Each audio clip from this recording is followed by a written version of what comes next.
Hoje, na classe dos adultos, estudaremos a lição de número 3, que tem como título A Verdadeira Adoração. O título Verdadeira Adoração pressupõe a existência de formas de adoração que não são autênticas. Ou seja, se há a verdadeira adoração, é porque há formas de adoração que são falsas.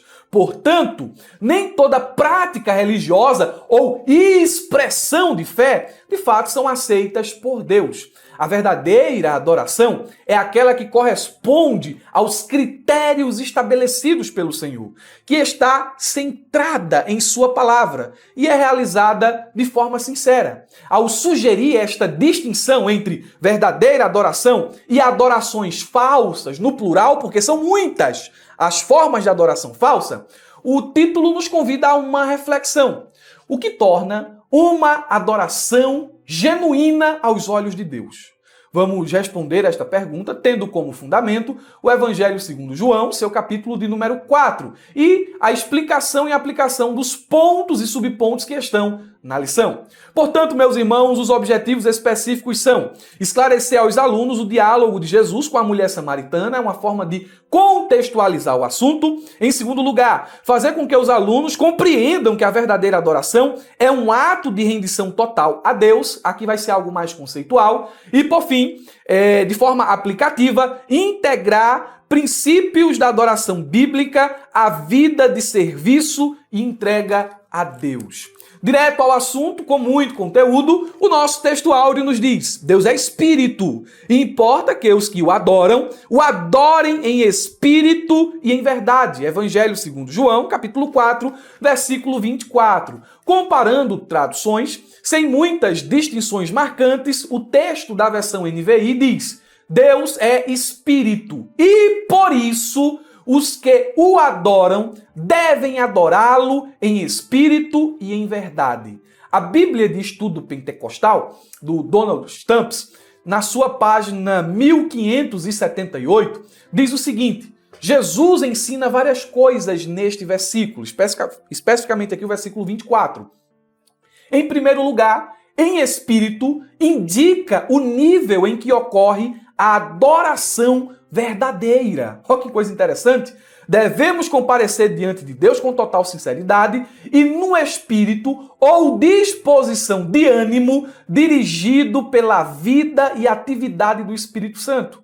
Em segundo lugar, verdade, que vem do grego aletheia. É uma característica de Deus encarnada em Cristo, intrínseca no Espírito Santo. Por isso, conclui o comentarista Donald Stamps, a adoração deve ser prestada de conformidade com a verdade do Pai, que se revela no Filho e se recebe mediante o Espírito. Aqueles que propõem um tipo de adoração que ignora a verdade e as doutrinas da palavra de Deus desprezam o seu todo, o único alicerce da verdadeira adoração.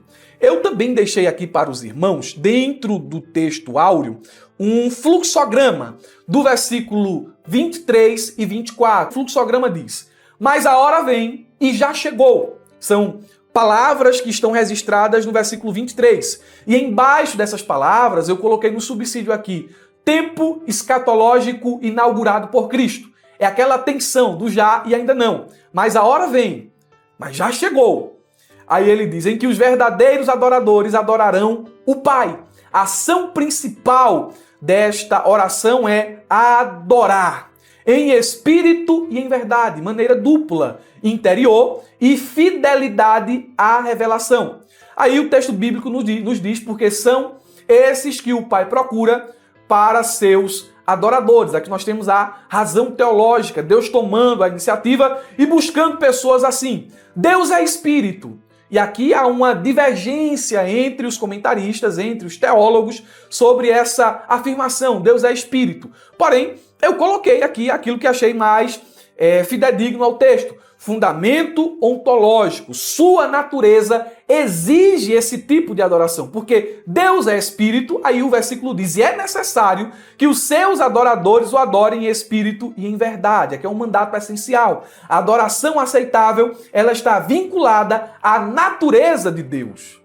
Glória, a Jesus. A verdade prática nos diz: adorar significa viver em total rendição a Deus, entregando-nos plenamente a Ele. Aquilo que vamos conceituar aqui, na verdade prática, será mais tarde retomado nos pontos e subpontos. A lição, faço aqui uma pequena crítica, ela está mal organizada homileticamente, e isso vai exigir mais dos professores para que eles não sejam repetitivos. Alguns pontos merecerão mais atenção que outros. Então a gente vai se demorar mais em alguns e passar rapidamente por outros, porque há meio que uma espécie de repetição, e esse movimento pendular vai e volta. E não aquele movimento linear de progressão do pensamento. Então, a gente vai tentar se desdobrar aqui e trazer a melhor aula possível, a melhor explicação para os irmãos. Adorar significa viver em total rendição a Deus, entregando-nos plenamente a Ele, é o que diz a verdade prática, repetindo,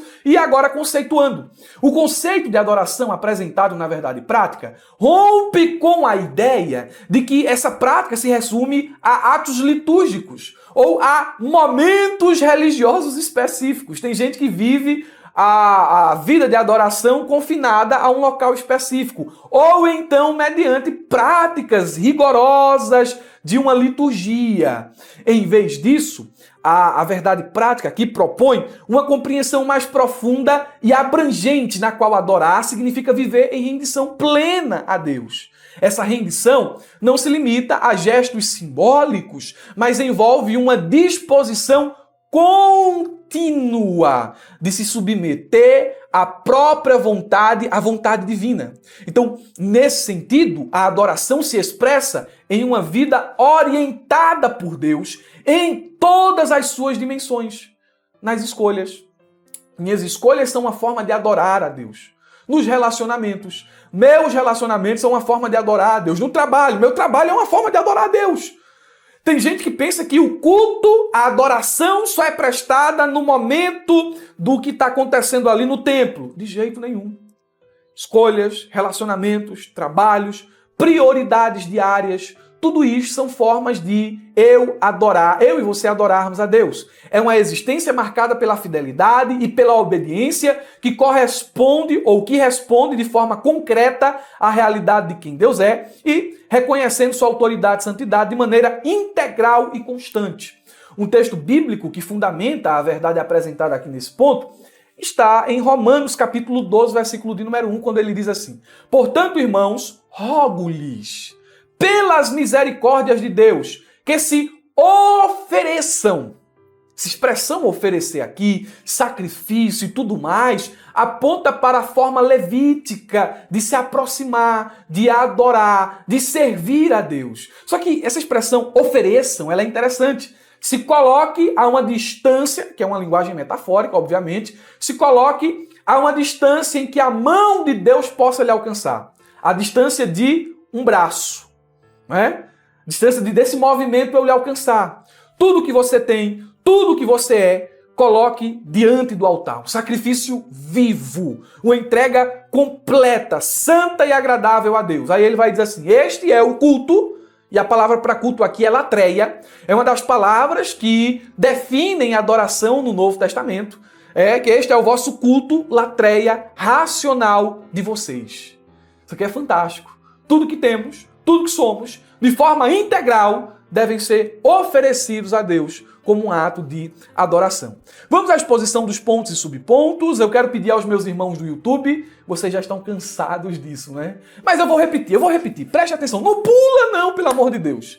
Curta, comente e compartilhe, tá bom? Em reciprocidade, estou deixando aqui na descrição do vídeo o subsídio que utilizo como roteiro para esta aula, a fim que os irmãos façam download gratuitamente. Tem um link azul aqui embaixo, cliquem e façam isso. Mas, olha, irmão Murilo, eu não vou curtir, não vou comentar, não vou compartilhar, não tem problema. Você vai baixar o subsídio da mesma maneira, você vai usufruir da pré-aula da mesma maneira, tá bom? Meus irmãos da ferramenta EBD, Deus abençoe todos vocês. Tenham uma paciênciazinha aqui, porque nós temos como objetivo trazer os irmãos do YouTube para a plataforma da ferramenta, para que eles gozem de todos os recursos exclusivos que estão disponíveis para vocês. Quem faz parte da ferramenta EBD recebe a pré-aula com antecedência, subsídio, mas não é só isso não. Infográfico, fluxograma, slide profissional, dinâmica, cursos de capacitação para professores da escola dominical, curso de oratória, curso de leitura, tudo isso dentro da plataforma da ferramenta EBD. Motion, narração profissional. E se eu fosse falar aqui, eu iria gastar muito tempo. É bom você fazer o seguinte, clicar e conferir. E sabe qual é o preço? Irmão Murilo, é muito caro. Não. É o preço de uma Coca-Cola e de uma pizza. A assinatura anual. É mais barato que um livro. Porque o nosso objetivo aqui é ajudar e edificar a vida de todos vocês, professores da escola dominical. Vamos lá, vamos à aula! Vamos à aula, vamos à aula! Primeiro ponto, o encontro em Samaria e duas preciosas lições. Ponto ou subponto 1, a necessidade de passar em Samaria. A lição nos diz, em João 4:4, é informado que era-lhe necessário passar por Samaria. O Senhor deixava a Judéia em direção à Galileia e para isso precisava atravessar Samaria. Antes de comentar o conteúdo do subponto, 4 observações aqui são necessárias. Em primeiro lugar, novamente há um salto histórico, pois parte do capítulo 3 não é comentada. E o pastor Elenay Cabral comunicou no livro de apoio, desde a lição de número 2, que isso ocorreria em razão de os temas da CPAD enviados a ele serem bem específicos quanto ao que se deve comentar. Então, haverá saltos de passagens bíblicas. Ok? Então fique avisado que a gente não comentou o final do capítulo 3 justamente por essa questão. Em segundo lugar, o contraste. Isso aqui é interessante já estabelecer no princípio. O D. Carson, ele diz em seu livro Comentário do Evangelho de João, que talvez o apóstolo tivesse a intenção de fazer um contraste entre a mulher dessa narrativa do capítulo 4, que estamos abordando, e Nicodemos do capítulo de número 3. Nicodemos era um erudito, poderoso, respeitado, ortodoxo, teologicamente preparado. Já a samaritana era inculta, sem influência, desprezada, capaz de somente praticar uma religião popular. Nicodemos era um homem, um judeu, um líder. Ela era uma mulher, uma samaritana, com falhas morais. Só que a beleza do evangelho está aqui. Ambos, tanto Nicodemos, com todos os seus adjetivos, e a mulher samaritana necessitavam de salvação, de regeneração de Jesus. Então, esse negócio de se orgulhar, de olhar os outros de baixo para cima e de se achar superior, eu sou mais espiritual, eu sou isso, eu sou aquilo, fulano, não, isso aí é coisa de fariseu, certo? Todos nós necessitamos de Jesus. Em terceiro lugar, o capítulo 4 do Evangelho segundo João pode ser dividido assim. E eu não vou explicar isso aqui porque eu quero que você leia com essa divisão em mente. Em primeiro lugar, narração. Eu estou dividindo o capítulo 4. Narração. Versículo 1 ao versículo 26. Nós temos aí uma narração. Em segundo lugar, exposição. Versículo 31 ao 38. E em terceiro lugar, demonstração. Versículo 28 e 30 e depois um salto, 39 ao 42. Aí está a divisão do capítulo de número 4, que trata deste encontro de Jesus com os samaritanos e especificamente a mulher samaritana. Em quarto lugar, o contexto. Nós saltamos aqui os versículos 1 a 3. Os fariseus, nesse texto aqui que nós pulamos, eles tomaram conhecimento de que Jesus estava batizando mais do que os discípulos de João. Quando o Senhor soube disso, deixou a Judéia e dirigiu-se à Galileia, para não entrar em conflito, talvez ou provavelmente, com os discípulos de João, não haver esse choque de popularidade, esse choque de propósitos.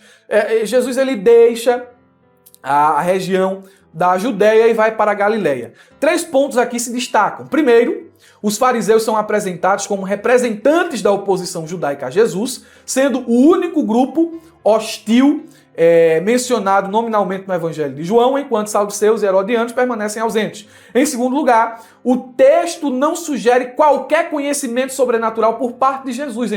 Ele ficou sabendo porque teve uma revelação. Não, Jesus ele conhecia todas as coisas. Mas aqui, ao que tudo indica, ele soube disto pelos meios ordinários, não é? ele soube disso por alguém. As informações corriam a respeito do seu ministério. E por fim, nós temos uma observação parentética, que diz assim: embora Jesus mesmo não batizasse, e sim os seus discípulos. Essa observação parentética tem por objetivo corrigir possíveis equívocos que circulavam a respeito da atuação de Jesus, como já foi evidenciado, e a gente não comentou, em João capítulo 3, versículo de número 26. Tá certo? São 4 observações para que, enfim, a gente chegue no versículo de número 4, que diz: e era necessário passar por Samaria.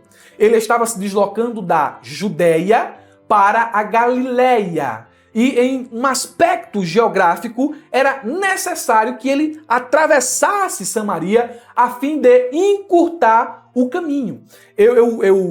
Copiando aqui o comentário Beacon, eu coloquei o seguinte, parafraseando, na verdade, esse comentário. O termo necessário expressa uma obrigação que pode ter dupla natureza. Preste atenção, se você pegar um mapa bíblico, se você estudar a geografia bíblica, você vai confirmar essa informação aqui. A rota mais curta entre Judéia e Galileia era através de Samaria. Entretanto, devido à animosidade entre os judeus e os samaritanos, muitos judeus que iam da Judéia para a Galileia se encaminhavam pelo lado leste, passando pelo Jordão, pelo norte através da Pérea e novamente pelo Jordão até a Galileia. Pode ter ocorrido que, para ganhar tempo, o Senhor Jesus tenha passado por dentro de Samaria. Entretanto, todavia, porém, é mais provável que a necessidade expressa aqui esteja relacionado ou relacionada ao propósito e à missão do Senhor.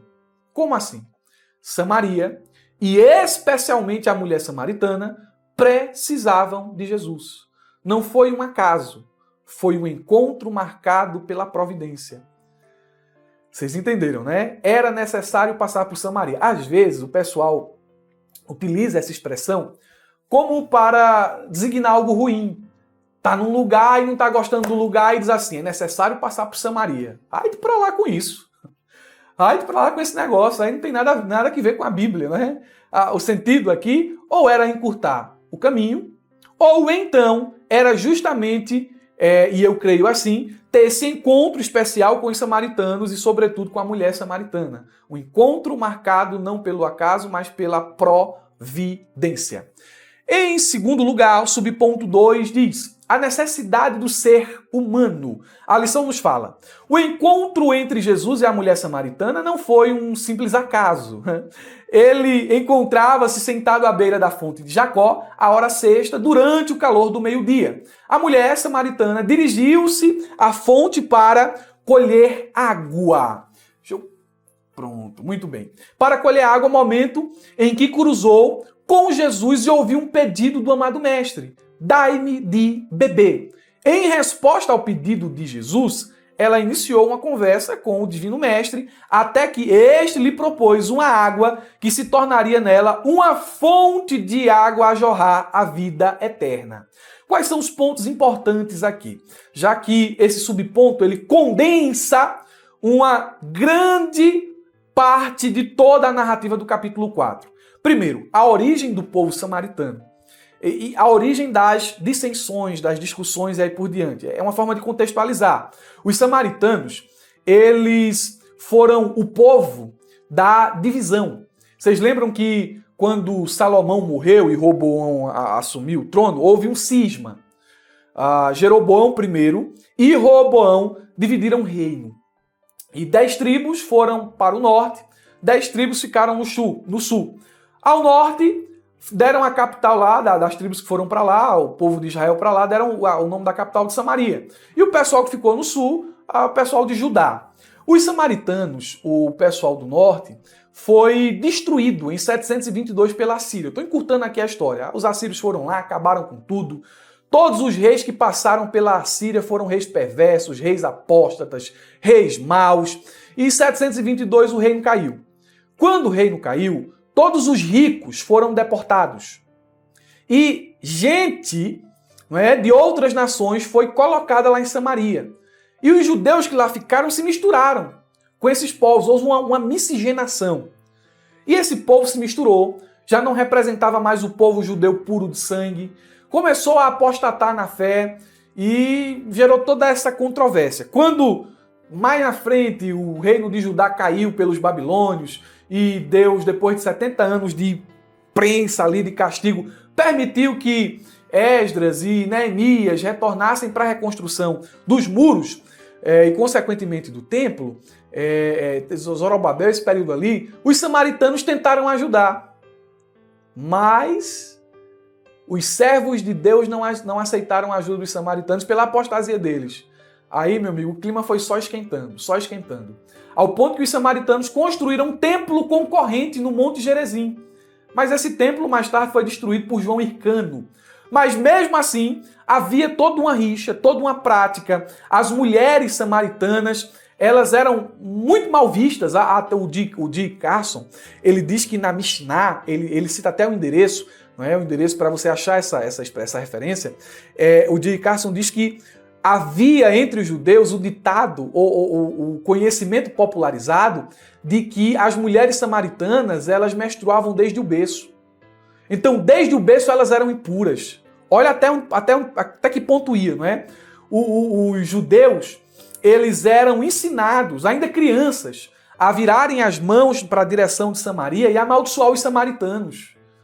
Havia essa disputa, havia essa inimizade. Quando os fariseus queriam xingar Jesus, xingar mesmo, dizer um palavrão com Jesus, dizer assim, tu és samaritano, tu és samaritano. Era algo, na mente dos judeus daquela época, quase que equivalente a chamar Jesus de demônio, de Beelzebul, né? Então, você vê a que nível estava essa rixa aqui. Então, nós temos a origem dos samaritanos, um pouquinho da rixa aí entre eles, e Jesus sai da Judéia e para em uma cidade chamada Sicar. Sicar localizava-se na região de Samaria e tem sido identificada por muitos estudiosos como a antiga Siquém e como o atual povoado de Ascar. É uma cidade de grande importância histórica e religiosa do Antigo Testamento. Siquém foi o lugar onde Abraão edificou um altar ao Senhor. Se você gosta de história, essas informações são interessantes. Onde Jacó comprou um terreno e também onde José foi sepultado, conforme Josué capítulo 24 e 32. Foi nesta cidade, próximo ao poço de Jacó, né, ou ali nas intermediações do poço de Jacó, essa cidade ficava mais ou menos a uns 800 metros, dizem alguns comentaristas, que Jesus se encontra com essa mulher. O poço de Jacó, ele é bem interessante, não é? Porque ele é um marco geográfico e também um marco simbólico. Dizem, eu estava pesquisando aqui, dizem alguns historiadores que esse poço ainda existe e que nele ainda correm águas vivas, não é? Águas borbulhantes. É bem interessante isso aqui. É um local de profundo valor histórico. Pertinho dali, como eu já mencionei, os ossos de José foram enterrados. Nesse local, Jesus ele faz um pedido inusitado à mulher samaritana, dizendo, dai-me de beber. E a partir daqui, então, se inicia um diálogo, uma conversa. E a conversa ela vai se desenvolvendo. E à medida em que Jesus vai conversando com a mulher, alguns tabus, ou posso assim chamar, algumas barreiras profundamente enraizadas na cultura judaica e samaritana foram quebradas. Por exemplo, Jesus ele quebra o tabu religioso. Os samaritanos aceitavam apenas o Pentateuco como escritura e consideravam o Monte Gerizim como local legítimo de adoração, em oposição ao Monte Sião em Jerusalém. Aí já que já é uma briga sem tamanho. Então Jesus quebra essas barreiras religiosas para apresentar o evangelho à mulher samaritana. Ele também quebra o tabu sexual social. Em uma sociedade patriarcal, homens não conversavam publicamente com mulheres. E principalmente se eles fossem mestres judeus, se eles fossem rabinos. Jesus, porém, trata a mulher com dignidade e atenção, demonstrando que o reino de Deus acolhe igualmente homens e mulheres. Ele quebra o tabu étnico, porque, como já expliquei aqui a vocês, judeus e samaritanos mantinham inimizade histórica. Ao se dirigir uma samaritana, Jesus desmantela toda essa hostilidade. Tu sendo judeu? Fala comigo, mulher samaritana? Ah, mulher, se tu soubesse aqui neste momento quem te pede água, era tu quem me pediria. E eu te daria águas vivas. Um maluco apareceu aí na internet dizendo que águas vivas era sêmen. Mas isso é o cúmulo do absurdo. É coisa de quem quer se aparecer. É coisa de quem não tem o que falar e fala qualquer besteira para ganhar mídia. Certo? Então, pelo amor de Deus, né? Paciência. Mas, vindo aqui, continuando essa conversa, nós percebemos que as necessidades humanas, elas vão se tornando cada vez mais evidentes. As necessidades humanas vão saltando aos nossos olhos à medida que o diálogo vai acontecendo. Por exemplo, nós temos a necessidade espiritual. A mulher, ela tinha uma sede espiritual, embora ainda não soubesse. Jesus oferece a ela água viva, símbolo da vida eterna e da satisfação que só a presença de Deus pode oferecer. A alma humana tem sede de algo que o mundo não pode suprir. Apenas Cristo pode saciar essa necessidade eterna. O dinheiro, a fama e tudo que você pode imaginar não supre essa necessidade. Em segundo lugar, uma necessidade relacional. Porque dentro da conversa que eles estão tendo ali, Jesus toca no íntimo da mulher. E ele fala da vida conjugal da mulher. Ele meio que toca ali nas feridas, nos relacionamentos quebrados. A mulher havia tentado encontrar sentido em vínculos afetivos sucessivos, porém sem sucesso. Alguns dizem que ela era viúva de 5. Eu não acho isso. Eu acho que ela divorciou-se dos 5. É o que eu penso. E agora o que ela estava não era o marido dela. E quando Jesus toca nisso aqui, ele está mostrando das necessidades, das carências emocionais que temos. Não é? E, de certa forma, também é um reflexo da nossa necessidade espiritual. Às vezes, o homem tenta preencher uma necessidade espiritual com tentar se satisfazer com aquilo que é carnal. Ficou melhor assim, né? Com tentar satisfazer com aquilo que é carnal. Só que quanto mais você prova do pecado, quanto mais você busca preencher aquilo que é eterno com aquilo que é terreno, o vazio se torna cada vez maior. Porque vem a frustração, vem a insatisfação, vem a tristeza, vem o arrependimento, vem a angústia. Outra necessidade que salta aqui aos nossos olhos é a necessidade de propósito e missão. Isso aqui também é interessante. É bem interessante. Ao ser transformada pelo encontro com Cristo, a mulher deixa o cântaro, corre à cidade e se torna uma proclamadora do Messias. Ela meio que passa a viver com um propósito maior. O de cumprir a vontade de Deus, o de anunciar o tempo do Senhor. Anunciar Cristo aos samaritanos. Isso aqui é uma necessidade que nós temos, necessidade de propósito. Qual a razão de eu estar aqui? Qual a razão de eu existir? Por que eu nasci? Há um propósito, há um plano de Deus para as nossas vidas. O subponto 3 nos diz: o lugar de adoração. Dando surgimento à conversa com a mulher samaritana, questiona-o sobre onde deveria ocorrer a verdadeira adoração, se em Jerusalém ou no Monte Gerizim. Neste diálogo, a samaritana procura entender o local apropriado para adorar a Deus. Em resposta à sua indagação, nosso Senhor revela uma nova forma de culto.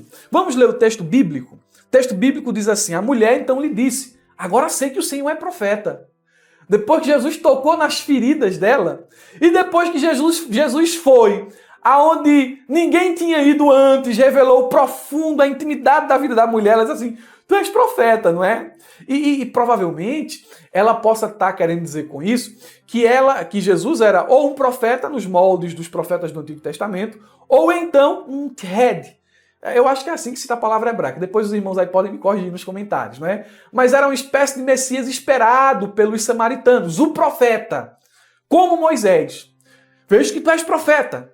E percebendo essa distinção de Jesus agora, ainda não é aquilo que ela deveria crer a respeito de quem Jesus é. Mas ela começa a perceber que ele é diferente. Então ela levanta essa questão teológica. Nossos pais adoravam neste monte aqui, né? E provavelmente ela podia apontar para a direção do Monte Gerizim. Mas vocês dizem que é em Jerusalém, é o lugar onde se deve adorar. Jesus então respondeu: mulher. É o mesmo termo respeitoso que ele usou no capítulo 2 para se referir à sua mãe. Mulher, acredite no que digo. Vem a hora em que nem neste monte, nem em Jerusalém, vocês adorarão ao Pai. O que é que Jesus aqui está proclamando? Está proclamando que essas formas de adoração centradas em um lugar se tornariam agora obsoletas com a chegada dele. Isso aqui é uma coisa extraordinária. Não é? Jesus está anunciando um novo momento, está anunciando um novo tempo. E algumas perguntas surgem para a nossa reflexão. Primeira, como tem sido a sua adoração a Deus? Ela está baseada em um local ou em um relacionamento pessoal com Ele? Sua vida de adoração só acontece quando você está na igreja? Sua vida de adoração está dependente de uma hora de culto aos domingos? Ou ela se fundamenta em um relacionamento pessoal com Deus? Segunda pergunta, você tem buscado Deus com sinceridade, em espírito e em verdade? E terceira pergunta, sua adoração é mecânica e ritualística? Eu me fiz essas perguntas e agora eu estou fazendo-as a vocês. Ponto de número 2, o ensino de Jesus a respeito da verdadeira adoração. E aqui a gente parte para uma parte mais conceitual. Vimos aqui alguns pontos da narrativa. Agora vamos a conceitos. Subponto 1, a adoração. A presença de Deus já não se restringe a uma localização geográfica específica. Está presente em todos os lugares onde há adoradores sinceros.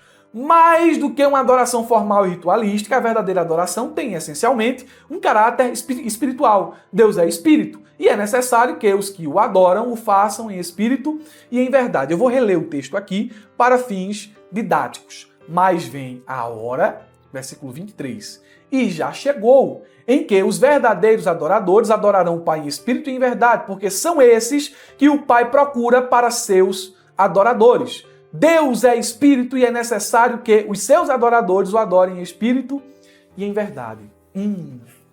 Olha o que eu escrevi aqui. Presta atenção. Esses versículos, eles mostram algo muito importante, que, infelizmente, muita gente que diz seguir Jesus não entende completamente. É muito comum as pessoas tratarem a fé como se fosse uma questão de cerimônias, rituais ou aparências. Como se o mais importante ou o que mais importasse fosse a forma exterior da adoração. Eu não estou aqui negando a organização, a preparação, a beleza dos grandes corais, das grandes igrejas, mas entenda o que eu vou dizer. Entenda o que eu vou dizer. Nós precisamos tomar muito cuidado com isso, especialmente quando levamos nossa vida a Deus a sério. A Bíblia diz que ele olha o coração, primeiro livro de Samuel, capítulo 16, versículo 17. Ou seja, ele se importa muito mais com o que está dentro de nós do que com aquilo que fazemos por fora. Podemos estar em um templo bonito, nada contra isso, maravilhoso, uma igreja local tem um templo sede bonito, templos bonitos, nada com isso. Com músicas bonitas, eu sou um defensor das músicas mais bonitas, devem ser cantadas, as músicas mais bonitas, mais bíblicas devem ser cantadas na igreja. Pode estar tudo muito organizado. Você pode ter tudo isso, é importante ter. Mas se o nosso coração estiver frio e vazio, isso não agrada a Deus. Esse povo me honra com os lábios, mas tem um coração distante de mim. Já pensou? O coral pode cantar o mais bonito que for. Coral de 1000 vozes. Se o coração não estiver voltado para Deus, é um louvor apenas da boca para fora. Por outro lado, uma reunião simples, com poucas pessoas humildes, reunidas para orar e ler a Bíblia, pode ser muito mais preciosa para Deus, porque Ele vê a sinceridade do coração. Qual é a conclusão? A conclusão é a seguinte. Quando a gente fala de adoração, a conclusão é a seguinte. O que Deus quer não é um show. O que Deus quer não é performance. Ele quer adoração verdadeira, feita com amor, com fé e com humildade. É essa verdade que nós precisamos entender. Subponto 2. Jesus e a verdadeira adoração. O Senhor Jesus é por si só a base para essa adoração genuína. É pertinente ilustrar essa verdade ao lembrarmos do Calvário e do sepulcro vazio, onde após sua morte, a obra realizada se tornou a razão fundamental para a adoração de todos os cristãos. O que o comentarista está tentando aqui nos passar nesse subponto? Em resumo, o que torna a cruz e o sepulcro vazio tão importante para o cristianismo, para o cristão, não é o local físico em si, mas o que aconteceu ali. Entendeu? O que torna a cruz, o sepulcro vazio, uma coisa tão extraordinária, não é o local geográfico, físico em si, mas o que lá aconteceu. Jesus, o Filho de Deus, entregou sua vida na cruz para salvar a humanidade do pecado e ao terceiro dia ressuscitou, vencendo a morte. Essa obra, sua morte sacrificial e ressurreição gloriosa, é o verdadeiro motivo da nossa adoração. E aqui há algo interessante. Não é necessário estar em Jerusalém, no Calvário ou diante do túmulo vazio para adorá-lo de verdade. De jeito nenhum. Não é necessário estar na igreja para adorá-lo de verdade. Com isso eu não estou aqui tentando dizer aos irmãos que não é para congregar. Mas eu estou dizendo que a vida de culto ela não para. A vida de culto, a vida de adoração, ela é em casa, ela é na igreja. Porque o homem que senta na mesa é o mesmo que senta no púlpito. A mulher que senta na mesa de casa, né, para comer uma refeição com seus filhos, sua família, é a mesma que senta lá nos bancos da igreja. Entendeu? Então a vida de culto ela não para. E eu coloquei aqui em negrito o seguinte: a fé cristã ela não depende de um lugar sagrado, mas de um Salvador vivo. Isso aqui é lindo, porque traz a essência desse subponto 2. Jesus é a verdadeira adoração. Vou reler. A fé cristã não depende de um lugar sagrado, mas de um Salvador vivo. Nosso Senhor Jesus Cristo. O ponto de número 3 é um ponto muito precioso. Adoração bíblica. Que ponto precioso. Que ponto tremendo. Mas vamos lá. Subponto 1 diz o conceito bíblico de adoração. Conceito bíblico de adoração. A lição diz, na língua hebraica existe uma expressão chamada, e eu não vou me arriscar aqui a falar, está aqui no texto, vocês podem ler, né? Que transmite a ideia de manifestar um temor reverente, admiração a respeito característica da adoração. Já na língua grega, 2 palavras são utilizadas para definir adoração, latreia e proskuneu.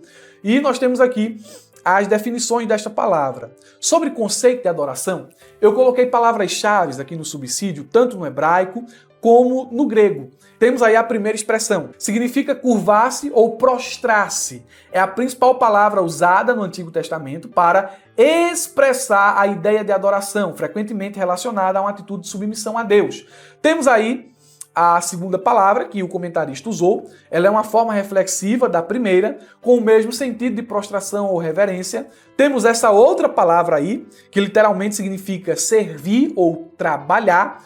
Mais uma palavra aí, um termo aramaico, com o significado de prostrar-se em adoração, usado especialmente em livros como Daniel. Aí no grego, nós podemos arriscar aí 3 palavras. Nós temos proskuneu, literalmente prostrar ou prestar homenagem. É um termo mais comum para adoração no Novo Testamento, indicando um gesto de reverência ou submissão, muitas vezes diante de Deus ou do Senhor Jesus.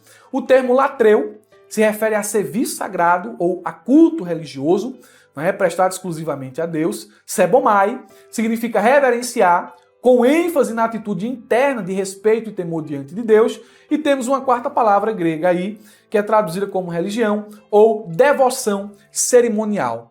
Fazendo todo um apanhado disso aqui, nós podemos dizer que adoração é a resposta reverente, consciente e intencional do ser humano à revelação de Deus, em que se expressam amor, submissão, louvor e serviço, em espírito e em verdade, tanto em atos pessoais quanto coletivos. Ela envolve uma reação profunda do coração, da mente, da alma e do corpo, diante da majestade, santidade, poder, graça e beleza do Deus triuno, Pai, Filho e Espírito Santo.